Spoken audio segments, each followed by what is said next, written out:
குருவடிகளே சரணம். Hello friends and viewers, எல்லாருக்கும் வணக்கம். மகான் திருமூலர் அவர்கள் அருள் செய்த திருமந்திரம் பாடல்களில் 3ஆம் தந்திரத்தில் கால சக்கரம் என்ற தலைப்பில் சொல்லப்பட்டிருக்கும் பாடல்களும் அதற்கான விளக்கமும் பார்த்துட்டு இருக்கோம். இப்போ நம்ம பார்க்க போற பாடல் 764, அகநோக்கு உடையவர்க்குரிய உபதேசம். நாட வல்லார்க்கு நமன் இல்லை, கேடு இல்லை. நாட வல்லார்கள் நரபதியாய் நிற்பர், தேட வல்லார்கள் தெரிந்த பொருள் இது, கூட வல்லார்கட்கு கூறலும் ஆமே. நாடவல்லார் அப்படின்னா அகநோக்கம் கொண்டவர், நமன் இல்லை அப்படின்னா இறப்பு இல்லை, நரபதி அப்படின்னா மக்கள் தலைவர், சதாசிவர் அப்படின்னும் சொல்லலாம். இப்படி நந்தியம் பெருமானை அறிய வல்லவர்களுக்கு வாழ்நாளின் எல்லை அகன்று விடுகின்றது, ஆதலால் அழிவில்லை. அவ்வாறு அறிய வல்லவர் மக்களின் தலைவர் ஆவார்கள். ஆராய்ச்சி செய்பவர் கண்ட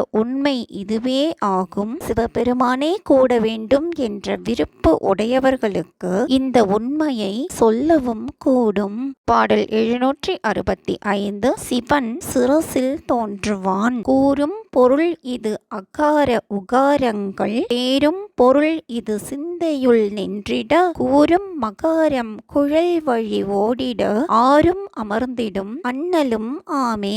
குருவானவர் காட்டிய அகார உகாரங்கள் ஆன 2 கண்களை குரு காட்டிய அவ்வழியில் பிரணவம் தோன்றும். இதனால் மூலாதாரம் முதலிய 6 ஆதாரங்களும் ஒன்றாய் இணைக்கப்பட்டு மூலாதாரத்துக்கும் சகஸ்ரதலத்துக்கும் நேரே தொடர்பு கொள்ளும் நெறி ஆகும். இதுவே மந்திர திறவுகோல் ஆகும். அதாவது தக்க தகுதி உடையவர்களுக்கு உணர்த்த வேண்டிய பொருள் அகார உகாரங்கள் ஆகும். அகாரங்கள் உகாரங்கள் மனதுள் நிலை பெற்றால் உணர்த்தும் மகாரம் சுழுமுனையான நாடியின் வழியே உயர சென்று நாதமாய் அமையும். அமைய மாயையின் 6 ஆதாரங்களும் குறும்புகள் அற்று சிவமே விளங்கி தோன்றுவான்.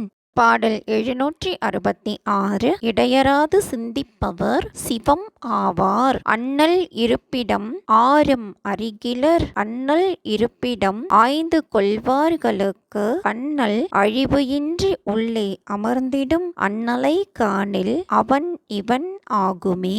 அண்ணல் அப்படின்னா சிவபெருமான், அவன் அப்படின்னாலும் சிவபெருமான், இவன் அப்படின்னா யோக பயிற்சியாளன். சிவபெருமான் வீற்றிருக்கும் இடத்தை எவரும் அறியமாட்டார். அப்பெருமான் ஓசை ஒளிமயமாய் வீற்றிருக்கும் இடத்தை அறிபவர்க்கு அவன் அவர் உள்ளத்தை விட்டு அகலாது நிற்பான். அவ்வாறு அவனை காணில் அவன் சிவமே ஆவார். இதுதாங்க இந்த பாட்டோட பொருள். மீண்டும் 767வது பாடலில் சந்திக்கலாம். தேங்க்யூ.